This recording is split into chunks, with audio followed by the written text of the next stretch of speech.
ქრისტიანსთან მოვაკეთებ ერთხელ გილოცავთ.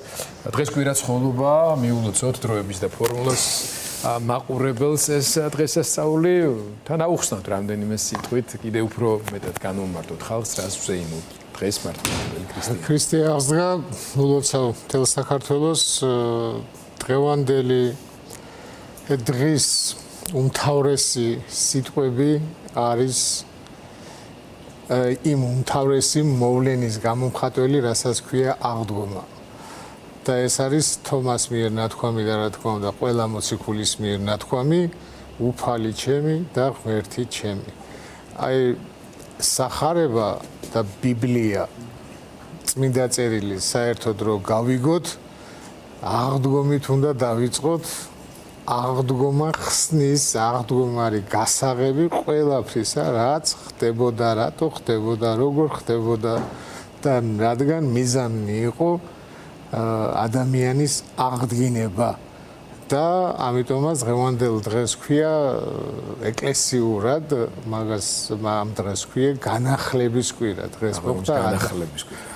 ადამიანის განახლების კვირა არის, აღდგომისაც როგორც თქვენძანეთ, მაგრამ ადამიანის განახლების კვირა ქვია, იმიტომ რომ აღსდგა ადამიანი და აღდგომილმა ადამიანმა დაინახა, რომ უფალი ჩვენი იესო ქრისტე არის ჩვენი უფალი და ჩვენი ღმერთი. თუ ამას დავინახავთ, დავიჯერებთ, მე ყველაფერი გასაგები იქნება და ამიტომ ვუსურვებ ყველას, რომ ირწმუნოს ქრისტე, ირწმუნოს ჩვენი უფალი და ცხოვრებაც გასაგები იქნება, სახარებაც გასაგები იქნება და ყველაფერი იქნება საზრისიანი.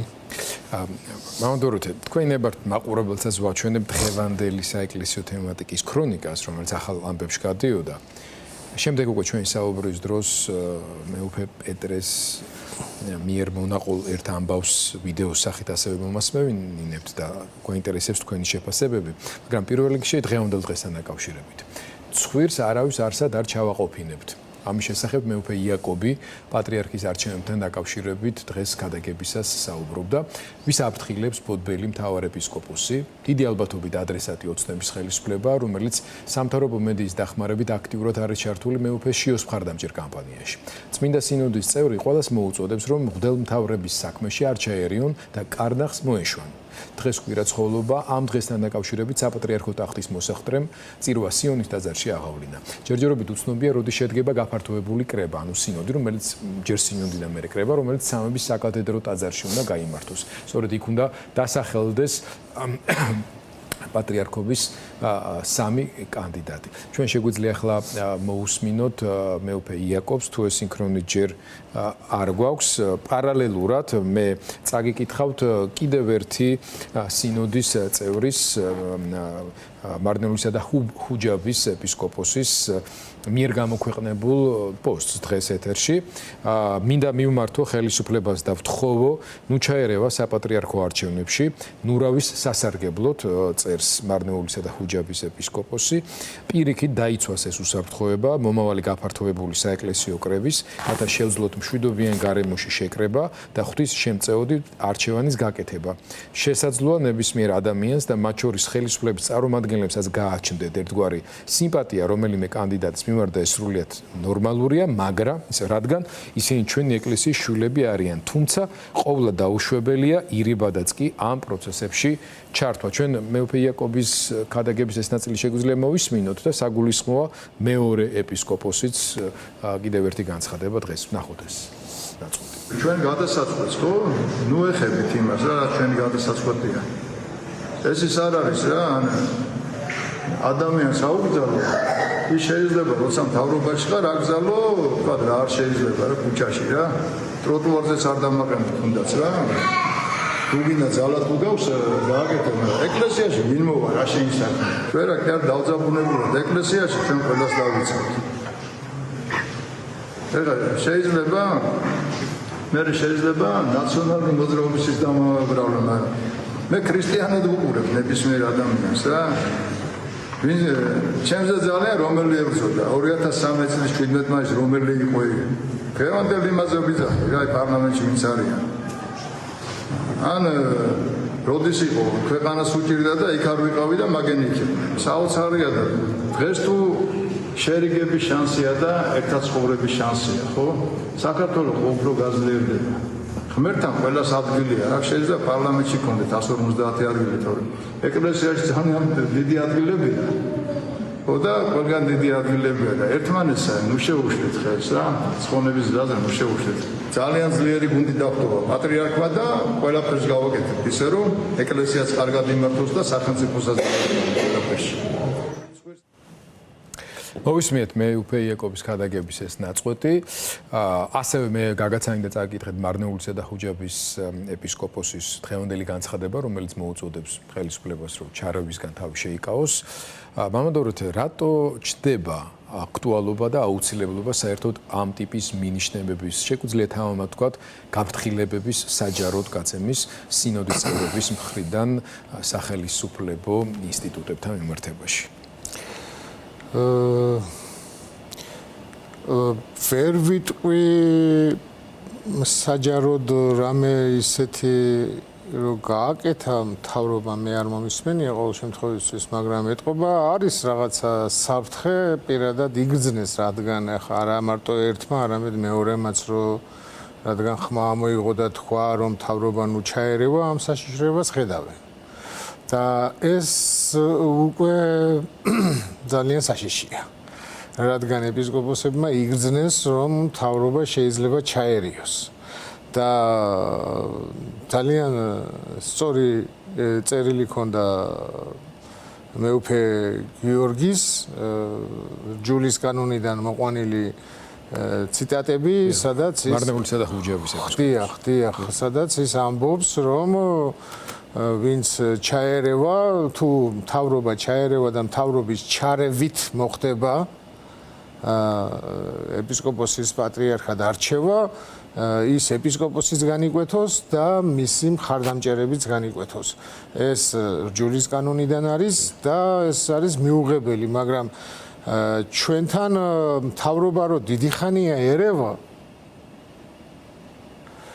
არათუ დანიშვნაში, არამედ პატრიარქის გადაყენებაში რო ერეოდა და აი ამასთან დაკავშირებით, მოდით მოусმინოთ მეუფე პეტრეს, იმიტომ რომ ზუსტად ამაზე საუბრობს ის, სხვა შორის მეუფე იაკობიც არ არის შემთხვევითი ფიგურა მთელ ამ ისტორიებში, იმიტომ რომ ის იყო, ვინც ამხილა ეს მცდელობები 2017 წელს ვსწავლები და საჯაროდ ტელევიზიით ისაუბრა ამის თაობაზე, თუმცა ისტორია, რომელსაც ყვება უკვე მეუფე პეტრე ცავა, რომელიც მან ახალი YouTube პორტალი არის უმრავლესობა ასე ქვია იქ ისაუბრა ამის თაობაზე, ბევრ შეიძლება ნანახი არ კონდეს და ძალიან საინტერესო ამბავს ყვება და ძალიან უცნაური ინტერპრეტაციითაც მოვისმინოთ ეს და შემდეგ ზუსტად იმ ხაზის, იმ თემის გაგრძელება, რაზეც თქვენ საუბრობდით და უფრო ადეკვატური იქნება თქვენი კომენტარებიც. ესობის გარანტი ქვეყანაში ხომ უნდა იყოს ვიღაცა, ხო? ინსტიტუცია ხომ უნდა მუშაობდეს და საპატრიარქოში უნდა იყოს. და თუ ხელისუფლებამ პატრიარქს, რომელსაც ევალებოდა მოსახლეს დასახელების შემდეგ გადადგომა, თუ ეს მოთხოვა ამ კონტექსტში ვამბობ, რა მნიშვნელობა აქვს ხა მეუფეში როცა დაასახელა მეუფეშიო, დაიბარა ბატონ ბიძინა ივანიშვილი. პატრიარქი. ხო, ნუ არა ფორმალურად მართველი, მაგრამ ყველამ ვიცით რომ გადაწყვეტილების მოხდა ქვეყანაში.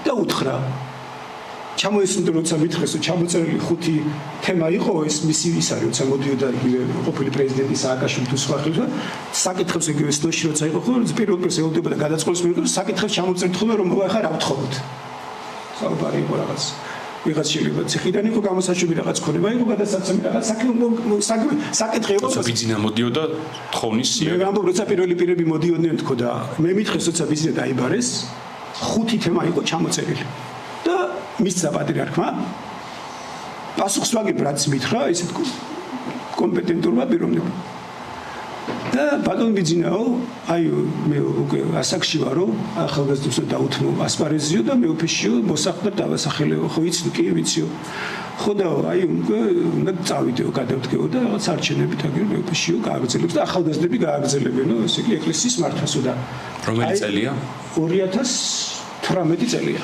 ანუ მოსახლეს მე და ეს 5 საკითხიო თუ შეიძლება რაღაცა ის აპენსიო საჩუქარი ჩათვალე რომ ეს მომიგონოთ თვითონ ბიზნეს ნათქვამს ვიმეორებ ამ ხუთი საკითხის მოგვარებაში თქვენ ახევარი დაჭირდა. მას დიდად რთული რაღაც დიდი ესე ვთქვათ კუში იყო თუ არ იყო მარტივი საკითხები და თქვენ ახევარში ხუთივე საკითხი რაც მე არ ვიცი სა იყო ქონება იყო ფული იყო საკითხების მოგვარება რთული გასაკეთებელი პირველ პირისთვის ეს ხუთივე საკითხი მოგვარდა და ეხლა ელოდებიან პატრიარქი არეკავს იქ რაღაცა ხელისუფლება როგორც ახლა დამგზავრება კომისია შეიქმნა რომ რაღაც საორგანიზო კომისია შეიქმნება რომ პატრიარქი გადადგება მისი გაცილება 2018 წელს ეს ბევრად უფრო კარგად გამოვიდოდა ეს თქვა რომ აი ორგანიზებულად რომ აი ერმა თავისი პატრიარქი გააცილა ასე შემ თან ჯერ ხილებული არ არის და ესე იგი როცა ელოდებიან რომ უნდა საორგანიზო საკითხი რაღაც კომისია შეიქმნეს პატრიარქის რაღაცა გადადგომის ცერემონიალისა და შემდეგ ახალი პატრიარქის არჩევების იბარებენ ისევ რომ პატრიარქი იყო ესეთი თემით კუთხით რომ პატრიარქი არ თქვენზე გაბრაზებული და უნდა მოხვიდეთ. მიდის, ხდება კამერები. თითქოს ის მივიდა იმისათვის, რომ პატრიარქის გადადგომის ორგანიზება დავაორგანიზოთ. გადააგდეს მოკლედ რა. ეს ხუთი ბიძინა ვინმე გადააგდო? პატრიარქი ხო რა, ხა პატრიარქი რა მოგეხსენებათ, სად იყო ბიძინა ეგრო, ესე თქვათ მაგარი იყო ძალიან და ხელისუფლებებს რო ესე ათამაშებდა, რომელი ერთი გინდა დავიშალე. მათ შორის თუნდაც კომუნისტურ პერიოდში თუ მე ხა ბუნებრივია. თვითონ აქ ნათქვა მე სიტყვას არ მოვერიდები, თუ და მაგარი იგროკიაო, ძალიან სუსტად შეაფასა. პატრიარქს ეგ ნათქვა მაგარი იგროკია ეგაო. მართლა ნომერ პირველი იგროკი იყო საქართველოში. ჩვენ უსმენთ მეუფე პეტრეს, რომელსაც თავრობაში შეჩერებული ჩამორთმეული დამსახურება შეჩერებული აქვს. ის იყო წმინდა სინოდის წევრი, სხვა შორის ის აცხადებს მან მიმართა სინოდს, რომ მას აღუდგინონ მონაწილეობის უფლება მათ შორის არჩევნებში. თუმცა ეს ცალკე თემა, ამაზე არ გთხოვთ მე თქვენ კომენტარს. უბრალოდ ალბათ თქვენც უსმენდით, ან მოსმენელი ქონდათ უკვე ეს ნაწილი და უკავშირდება სწორედ იმ გახმაურებულ თემას, რომლის დეტალებიც არ ვიცით, მაგრამ ვიცით გვარები, ჩხარტიშვილი იყო თავის დროზე დასახელებული, მაშინდელი პრემიერ-მინისტრების მთავრობის სხვა წევრები ბიძინა ივანიშვილის და მცდელობა, რომელზეც მეუფე იაკობი თავის დროზე საუბრობდა, რომ მთავრობ ივანიშვილისა და მთავრობის ზეწოლით მიეღწიათ პატრიარქის გადადგომისთვის და მაშინ თავად მეუფე იაკობი და კიდე რამდენიმე მღვდელმთავარი მაგრად დადგნენ, ვინც იყო ამ მხრივ ინფორმირებული და მარტივად რო ვთქვათ, პატრიარქი არ გადადგა, ყველამ ვიცით, ფაქტია ეს ამბავი, მაგრამ მას მოუწია მოსახლეობის გამორჩება, არ ვიცით რა ფაქტორების გათვალისწინებით, მაგრამ აი ეს სურათი, რომელიც ახლა აღწერა მეუფე პეტრემ, კიდევ სხვა კუთხიდან გვანახებს ამას, თითქოს ივანიშვილის კუთხიდანაც უყურებთ, იმიტომ რომ მეუფე პეტრე ყვებოდა ივანიშვილის მონაყოლების, ასე ვთქვათ, ხო?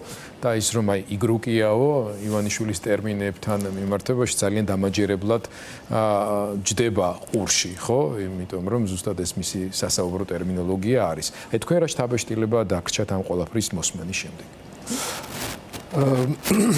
მე ის შთაბეჭდილება დამჩა და ის გავიგე, რომ რასაც მე შევეწირე და ჩემი მგლობა შეეწირა ზუსტად იმაზე ისაუბრა მეუფემ და ოღონდ დადებით კონტექსში, მე მას უარყოფით კონტექსში ვამბობდი, რომ ბიძინა ერევა ეკლესიაში, პატრიარქს ეშლება და ასე შემდეგ, რასაც ის ამბობდა, მის გამო მიწოდეს მე გოთვერანი ვოცნებამ, რა ვიცი, პრემიერი, ვოლსკი, ყველა ჩემზე შეტევას ახდენდა, ახორციელებდა და ბოლოს დასრულდა იმით, რომ კობახიძე მივიდა საპატრიარქოში და ჩემი მგლობიდან განყენება მოითხოვა და დაჟჯა და რაც აღასრულა მეუფე შიო.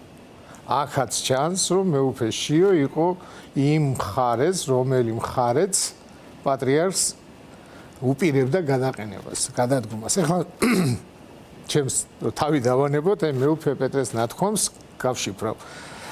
მაგალითად მართლა ესე იყო, დავიჯეროთ, მე მჯერა რომ მეუფე პეტრე სწორს ამბობს, პატრიარქმა დაიბარა ციანიდის შემდეგ. ციანიდი იყო, ციანიდი ხო ყველა მიცით რომ პატრიარქის მოწყობილი არ იყო. პატრიარქი ვერ დაიჭერდა და პატრიარქის დაჭერილი ის არ იყო. პირიქით პატრიარქის წინააღმდეგი იყო და ეკლესიის. ხო, პატრიარქის წინააღმდეგი იყო ყველაფერი, ხო? პატრიარქს კლავდა. ციანიდი მოაწყო მთავრობამ, პატრიარქი არ მოკვდა, გადარჩა, მაგრამ უკვე საქმე გაფუჭებული აქვს და პატრიარქი გამოსავალს ეძებს და ნიშნავს მოსაყდრეს. და იბარებს ბიძინა ივანიშვილს. და ეუბნება, მე უნდა გადავდგე. ანუ აქ ძალიან საინტერესო სიტყვა მეუფე პეტრემ თქვა რომ შეპირდა რომ გადადგემოდა. ადამიანს რაღაცას პირდებიან იმას, რაც მას უნდა. რისი მოლოდინიც იმას აქვს, რისი სურვილიც აქვს. დიახ. ანუ შეპირდა. ანუ პატრიარქმა შეიძლება აქ დაადგინა ამას მართლა ბიძინა აკეთებდა თუ არა. მართლა ბიძინას სურვილი იყო პატრიარქის გადადგომა? გადაყენება მართლა იმისი იყო და დააზუსტა. ჩემი აზრია ეს. და ბიძინა ივანიშვილს ეუბნება რაღაცა ხუთ საქმეს. არ ვიცით ეს ხუთი საქმე. და ის სასწრაფოდ აგვარებს ამას. თუმცა სასწრაფოდ ვერად რჩება გარკვეული პერიოდი, რამდენიმე პერიოდი ესე ამბობს. კი, ანუ რთული იყო, მაგრამ თანახევარში მოაგვარა. ანუ უკვე სასწრაფოა თანახევარში მოგვარება იმ რთული საკითხების, ხო?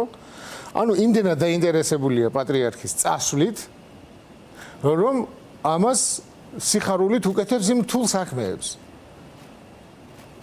აქ პატრიარქმა შესაძლოა დააზუსტა უფრო რომ ყველაფრის გამკეთებელია ოღონდ პატრიარქი წავიდეს.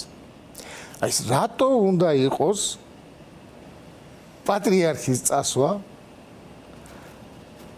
მთავრობის მმართველის, მთელი მთავრობის მმართველის ინტერესებში. დააგვირდით? აი ზუსტად ამაზე საუბრობენ, მე ვფიქრობ რომ ან განცხადებამ აიძულა ის მღვდელმთავრები რომ დღეს ესე ეხადაგათ, იმიტომ რომ არავით არის უფლება არა აქვს მთავრობას დაინტერესებული იყოს და მონაწილეობდეს პატრიარქის გადაყენებაში. არა აქვს ამის უფლება მთავრობას. ეხლა ხშირად ამბობენ ხოლმე დავით აღმაშენებელი და დავით აღმაშენებელი და მეფეების დროს მეფეს ეკლესია ამტკიცებდა. ეკლესია აღიარებდა, მეფედ მირონს ცხებდა და თუ ეკლესია მას არ გააკეთებდა, ერი იმ მეფეს მეფედ არღებულობდა. ხო? და თუ როცა ეკლესიას ჰქონდა იქეთ უფლება მეფის დამტკიცებაში, მე მეფესაც ჰქონდა რაღაცა დახმარების სახით ეკლესიაზე მოეხდინა რაღაცა გავლენები, ხო? რაღაცა სიჯანსაღე. დღეს ჩვენ არავინ არ გვეკითხება ეკლესიას და ესე არის დემოკრატიული სახელმწიფო მოწყობილი ეკლესიას არავინ არ ეკითხება იქ პრემიერ-მინისტრი ვინ იქნება, პრეზიდენტი ვინ იქნება, რომელი პარტია მოიგებს, ჩვენ თვითონ კაცი ვღებულობთ მონაწილეობას, ხო? და პრეზიდენტის არჩევნებში საერთოდ არ ვღებულობთ. და აქედან გამომდინარე მათ ვინ ეკითხება რომ ვინ მოვა პატრიარქად. ამიტომ ყველა შემთხვევაში ის ამ წუთას აღმოჩნდა რომ